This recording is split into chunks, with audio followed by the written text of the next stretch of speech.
ஆதியாகமம் 11ஆம் அதிகாரம். பூமி எங்கும் ஒரே பாஷையும் ஒரே விதமான பேச்சும் இருந்தது. ஜனங்கள் கிழக்கே இருந்து பிரயாணம் பண்ணுகையில் சினேயார் தேசத்திலே சமபூமியைக் கண்டு அங்கே குடியிருந்தார்கள். அப்பொழுது அவர்கள், நாம் செங்கல் அறுத்து அதை நன்றாய்ச் சுடுவோம் வாருங்கள் என்று ஒருவரோடொருவர் பேசிக்கொண்டார்கள். கல்லுக்கு பதிலாக செங்கலும் சாந்துக்கு பதிலாக நிலக்கீலும் அவர்களுக்கு இருந்தது. பின்னும் அவர்கள், நாம் பூமியின் மீதெங்கும் சிதறிப்போகாதபடிக்கு நமக்கு ஒரு நகரத்தையும் வானத்தை அளாவும் சிகரமுள்ள ஒரு கோபுரத்தையும் கட்டி நமக்கு பேருண்டாக பண்ணுவோம் வாருங்கள் என்று சொல்லிக் கொண்டார்கள். மனுபுத்திரர் கட்டுகிற நகரத்தையும் கோபுரத்தையும் பார்க்கிறதற்கு கர்த்தர் இறங்கினார். அப்பொழுது கர்த்தர், இதோ ஜனங்கள் ஒரே கூட்டமாயிருக்கிறார்கள், அவர்கள் அனைவருக்கும் ஒரே பாஷையும் இருக்கிறது, அவர்கள் இதை செய்யத் தொடங்கினார்கள். இப்பொழுதும் தாங்கள் செய்ய நினைத்தது ஒன்றும் தடைபட மாட்டாது என்று இருக்கிறார்கள். நாம் இறங்கி போய் ஒருவர் பேசுவதை மற்றொருவர் அறியாதபடிக்கு அங்கே அவர்கள் பாஷையை தாறுமாறாக்குவோம் என்றார். அப்படியே கர்த்தர் அவர்களை அவ்விடத்திலிருந்து பூமியின் மீதெங்கும் சிதறிப்போக பண்ணினார். அப்பொழுது நகரம் கட்டுகிறதை விட்டுவிட்டார்கள். பூமியெங்கும் வழங்கின பாஷையை கர்த்தர் அவ்விடத்தில் தாறுமாறாக்கினபடியால் அதன் பேர் பாபேல் என்னப்பட்டது. கர்த்தர் அவர்களை அவ்விடத்திலிருந்து பூமியின் மீதெங்கும் சிதறிப்போக பண்ணினார். சேமுடைய வம்ச வரலாறு. ஜலப்பிரளயம் உண்டான 2 வருஷத்திற்கு பின்பு சேம் 100 வயதான போது அர்பக்சாத்தை பெற்றான். சேம் அர்பக்சாத்தை பெற்றபின் 500 வருஷம் உயிரோடிருந்து குமாரரையும் குமாரத்திகளையும் பெற்றான்.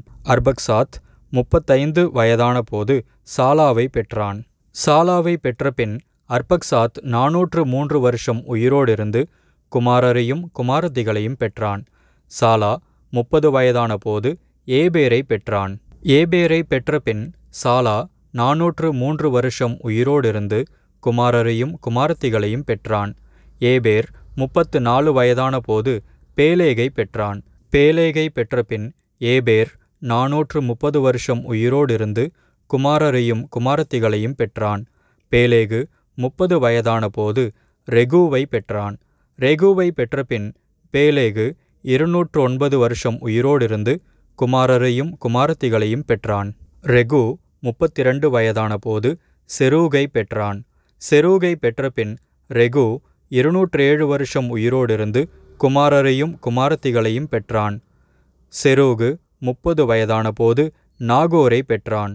நாகோரை பெற்றபின் செரூகு 200 வருஷம் உயிரோடிருந்து குமாரரையும் குமாரத்திகளையும் பெற்றான். நாகோர் 29 வயதான போது தேராகை பெற்றான்.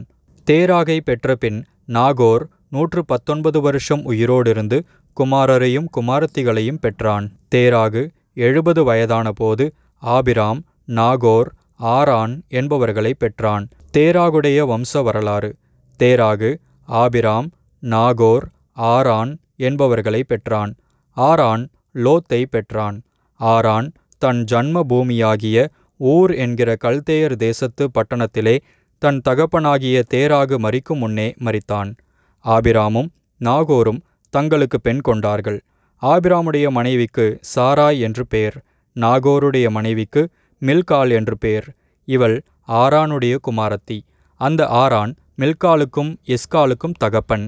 சாராய்க்கு பிள்ளை இல்லை, மலடியாயிருந்தாள். தேராகு தன் குமாரனாகிய ஆபிராமையும் ஆரானுடைய குமாரனும் தன் பேரனுமாயிருந்த லோத்தையும் தன் குமாரன் ஆபிராமுடைய மனைவியாகிய தன் மருமகள் சாராயையும் அழைத்து கொண்டு அவர்களுடனே ஊர் என்கிற கல்தேயருடைய பட்டணத்தை விட்டு கானான் தேசத்துக்கு போக புறப்பட்டான். அவர்கள் ஆரான் மட்டும் வந்தபோது அங்கே இருந்து விட்டார்கள். தேராகுடைய ஆயுசு நாட்கள் 205 வருஷம். தேராகு ஆரானிலே மரித்தான். ஆதியாகமம் 12ஆம் அதிகாரம். கர்த்தர் ஆபிராமை நோக்கி, நீ உன் தேசத்தையும் உன் இனத்தையும் உன் தகப்பனுடைய வீட்டையும் விட்டு புறப்பட்டு நான் உனக்கு காண்பிக்கும் தேசத்துக்கு போ. நான் உன்னை பெரிய ஜாதியாக்கி உன்னை ஆசீர்வதித்து உன் பேரை பெருமைப்படுத்துவேன். நீ ஆசீர்வாதமாயிருப்பாய். உன்னை ஆசீர்வதிக்கிறவர்களை ஆசீர்வதிப்பேன், உன்னை சபிக்கிறவனை சபிப்பேன். பூமியிலுள்ள வம்சங்களெல்லாம் உனக்குள் ஆசீர்வதிக்கப்படும் என்றார். கர்த்தர் ஆபிராமுக்குச் சொன்னபடியே அவன் புறப்பட்டு போனான். லோத்தும் அவனோடே கூட போனான். ஆபிராம் ஆரானை விட்டு புறப்பட்ட போது 75 வயதுள்ளவனாய் இருந்தான். ஆபிராம் தன் மனைவியாகிய சாராயையும் தன் சகோதரனுடைய குமாரனாகிய லோத்தையும் தாங்கள் சம்பாதித்திருந்த தங்கள் சம்பத்தெல்லாவற்றையும் ஆரானிலே சவதரித்த ஜனங்களையும் கூட்டிக் கொண்டு அவர்கள் கானான் தேசத்துக்கு புறப்பட்டு போய் கானான் தேசத்தில் சேர்ந்தார்கள். ஆபிராம் அந்த தேசத்தில் சுற்றி திரிந்து சீகேம் என்னும் இடத்துக்கு சமீபமான மோரே என்னும் சமபூமி மட்டும் வந்தான். அக்காலத்திலே கானானியர் அத்தேசத்தில் இருந்தார்கள். கர்த்தர் ஆபிராமுக்கு தரிசனமாகி, உன் சந்ததிக்கு இந்த தேசத்தை கொடுப்பேன் என்றார். அப்பொழுது அவன் தனக்கு தரிசனமான கர்த்தருக்கு அங்கே ஒரு பலிபீடத்தை கட்டினான். பின்பு அவன் அவ்விடம் விட்டு பெயர்ந்து பெத்தேலுக்கு கிழக்கே இருக்கும் மலைக்கு போய் பெத்தேல் தனக்கு மேற்காகவும் ஆயி கிழக்காகவும் இருக்க கூடாரம் போட்டு அங்கே கர்த்தருக்கு ஒரு பலிபீடத்தை கட்டி கர்த்தருடைய நாமத்தை தொழுது கொண்டான். அதன் பின் ஆபிராம் புறப்பட்டு தெற்கே பிரயாணம் பண்ணி கொண்டு போனான். அத்தேசத்திலே பஞ்சம் உண்டாயிற்று. தேசத்திலே பஞ்சம் கொடிதாயிருந்தபடியால் ஆபிராம் எகிப்து தேசத்திலே தங்கும்படி அவ்விடத்துக்கு போனான். அவன் எகிப்துக்கு சமீபமாய் வந்தபோது தன் மனைவி சாராயை பார்த்து, நீ பார்வைக்கு அழகுள்ள ஸ்திரீ என்று அறிவேன். எகிப்தியர் உன்னை காணும்போது இவள் அவனுடைய மனைவி என்று சொல்லி என்னை கொன்று போட்டு உன்னை உயிரோடே வைப்பார்கள். ஆகையால் உன் நிமித்தம் எனக்கு நன்மை உண்டாகும்படிக்கும் உன்னாலே என் உயிர் பிழைக்கும்படிக்கும் நீ உன்னை என் சகோதரி என்று சொல் என்றான்.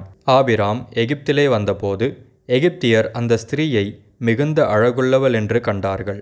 பார்வோனுடைய பிரபுக்களும் அவளை கண்டு பார்வோனுக்கு முன்பாக அவளை புகழ்ந்தார்கள். அப்பொழுது அந்த ஸ்திரீ பார்வோனுடைய அரமனைக்கு கொண்டு போகப்பட்டாள். அவள் நிமித்தம் அவன் ஆபிராமுக்கு தயை பாராட்டினான். அவனுக்கு ஆடு மாடுகளும் கழுதைகளும் வேலைக்காரரும் வேலைக்காரிகளும் கோழிகை கழுதைகளும் ஒட்டகங்களும் கிடைத்தது. ஆபிராமுடைய மனைவியாகிய சாராயின் நிமித்தம் கர்த்தர் பார்வோனையும் அவன் வீட்டாரையும் மகா வாதைகளால் வாதித்தார்.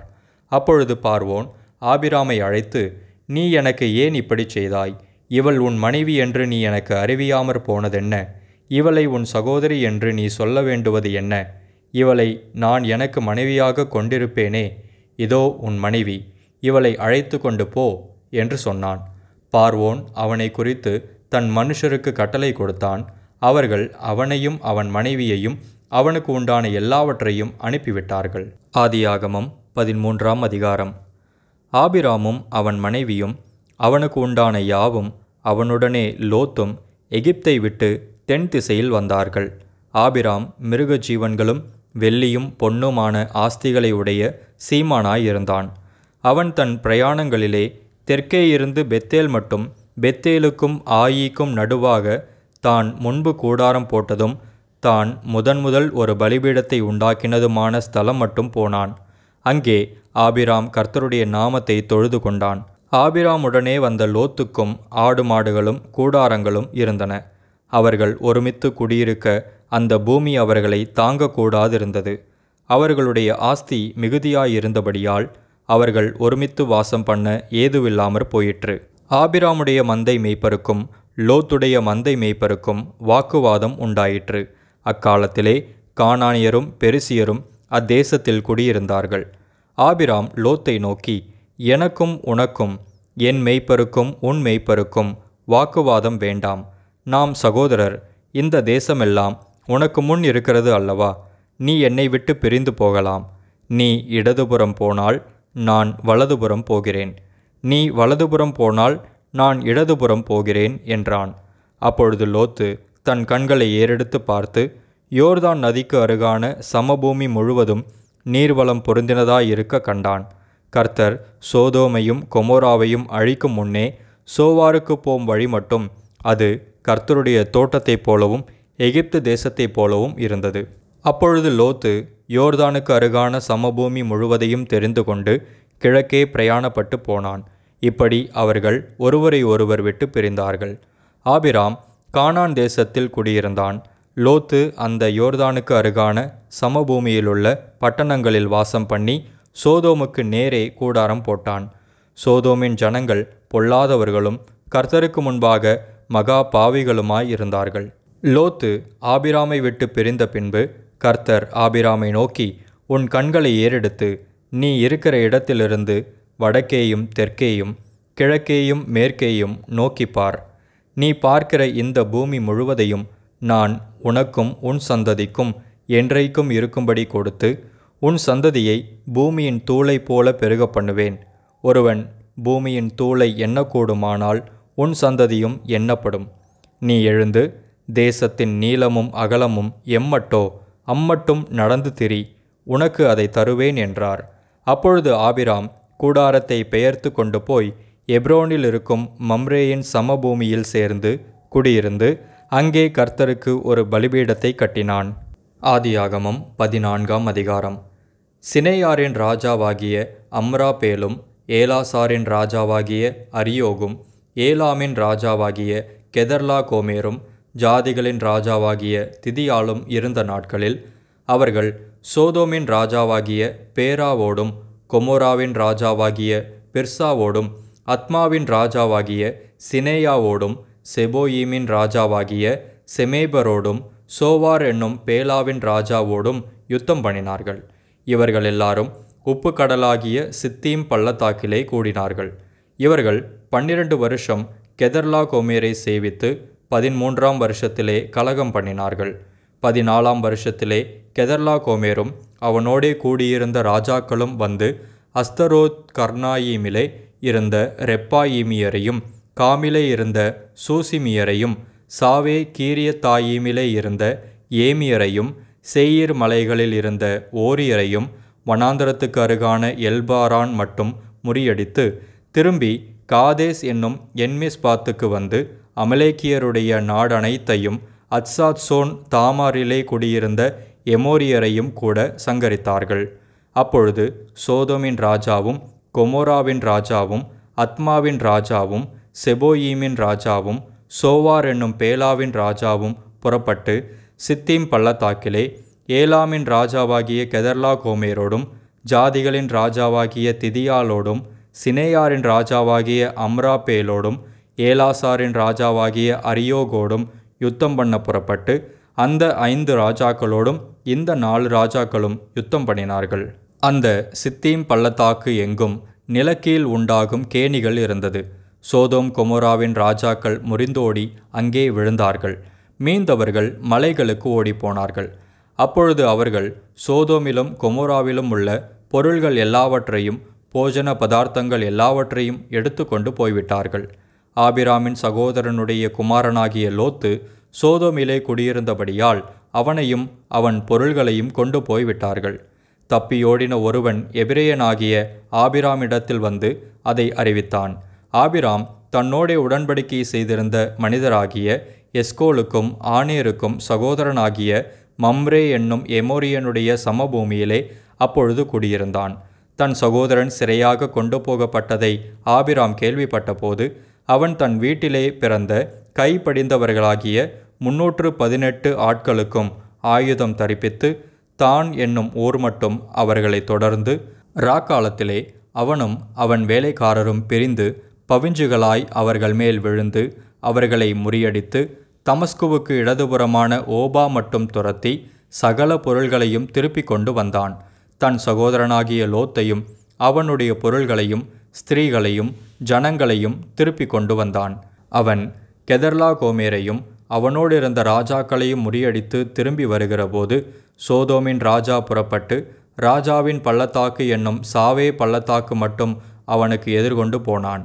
அன்றியும் உன்னதமான தேவனுடைய ஆசாரியனாயிருந்த சாலேமின் ராஜாவாகிய மெல்கிசெதேக்கு அப்பமும் திராட்சரசமும் கொண்டு வந்து அவனை ஆசீர்வதித்து, வானத்தையும் பூமியையும் உடையவராகிய உன்னதமான தேவனுடைய ஆசீர்வாதம் ஆபிராமுக்கு உண்டாவதாக.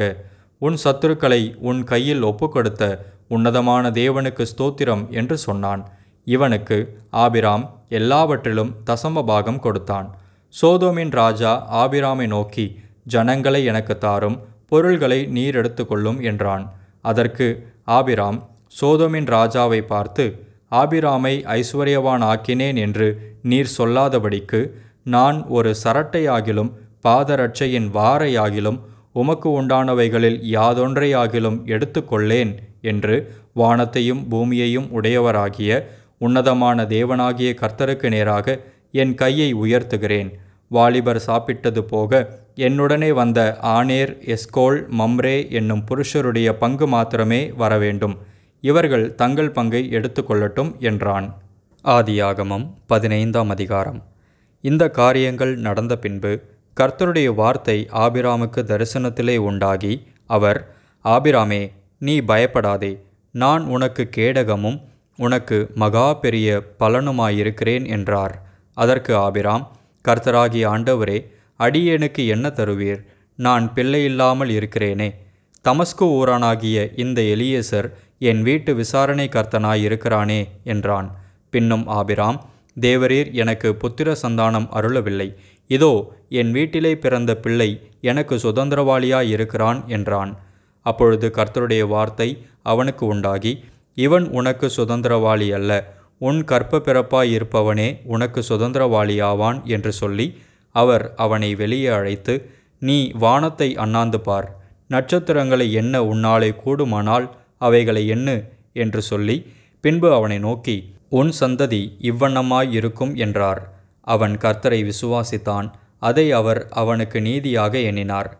பின்னும் அவர் அவனை நோக்கி, இந்த தேசத்தை உனக்கு சுதந்திரமாக கொடுக்கும் பொருட்டு உன்னை ஊர் என்கிற கல்தேயருடைய பட்டணத்திலிருந்து அழைத்து வந்த கர்த்தர் நானே என்றார். அதற்கு அவன், கர்த்தராகிய ஆண்டவரே, நான் அதை சுதந்திரித்து கொள்வேன் என்று எதினால் அறிவேன் என்றான். அதற்கு அவர், 3 வயது கிடாரியையும் 3 வயது வெள்ளாட்டையும் 3 வயது ஆட்டுக்கடாவையும் 1 காட்டுப்புறாவையும் 1 புறா குஞ்சையும் என்னிடத்தில் கொண்டு வா என்றார். அவன் அவைகள் எல்லாவற்றையும் அவரிடத்தில் கொண்டு வந்து அவைகளை நடுவாக துண்டித்து துண்டங்களை ஒன்றுக்கொன்று எதிராக வைத்தான். பட்சிகளை அவன் துண்டிக்கவில்லை. பறவைகள் அந்த உடல்களின் மேல் இறங்கின. அவைகளை ஆபிராம் துரத்தினான். சூரியன் அஸ்தமிக்கும்போது ஆபிராமுக்கு அயர்ந்த நித்திரை வந்தது. திகிலும் காரிருளும் அவனை மூடிக்கொண்டது. அப்பொழுது அவர் ஆபிராமை நோக்கி, உன் சந்ததியார் தங்களுடையதல்லாத அந்நிய தேசத்திலே பரதேசிகளாயிருந்து அத்தேசத்தாரை சேவிப்பார்கள் என்றும் அவர்களால் 400 வருஷம் உபத்திரவப்படுவார்கள் என்றும் நீ நிச்சயமாய் அறிய கடவாய். இவர்கள் சேவிக்கும் ஜாதிகளை நான் நியாயந்தீர்ப்பேன். பின்பு மிகுந்த பொருள்களுடனே புறப்பட்டு வருவார்கள். நீ சமாதானத்தோடே உன் பிதாக்களிடத்தில் சேருவாய். நல்ல முதிர் வயதிலே அடக்கம் பண்ணப்படுவாய். 4ஆம் தலைமுறையிலே அவர்கள் இவ்விடத்துக்கு திரும்ப வருவார்கள். ஏனென்றால் எமோரியருடைய அக்கிரமம் இன்னும் நிறைவாகவில்லை என்றார். சூரியன் அஸ்தமித்து காரிருள் உண்டான பின்பு இதோ புகைகிற சூளையும் அந்த துண்டங்களின் நடுவே கடந்து போகிற அக்கினி ஜுவாலையும் தோன்றின. அந்நாளிலே கர்த்தர் ஆபிராமோடே உடன்படிக்கை பண்ணி எகிப்தின் நதி துவக்கி ஐபிராத்து நதி என்னும் பெரிய நதி மட்டும் உள்ளதும் கேனியரும் கெனிசியரும் கத்மோனியரும் ஏத்தியரும் பெரிசியரும் ரெப்பாயீமியரும் எமோரியரும் கானானியரும் கிர்காசியரும் எபூசியரும் என்பவர்கள் இருக்கிறதுமான இந்த தேசத்தை உன் சந்ததிக்கு கொடுத்தேன் என்றார்.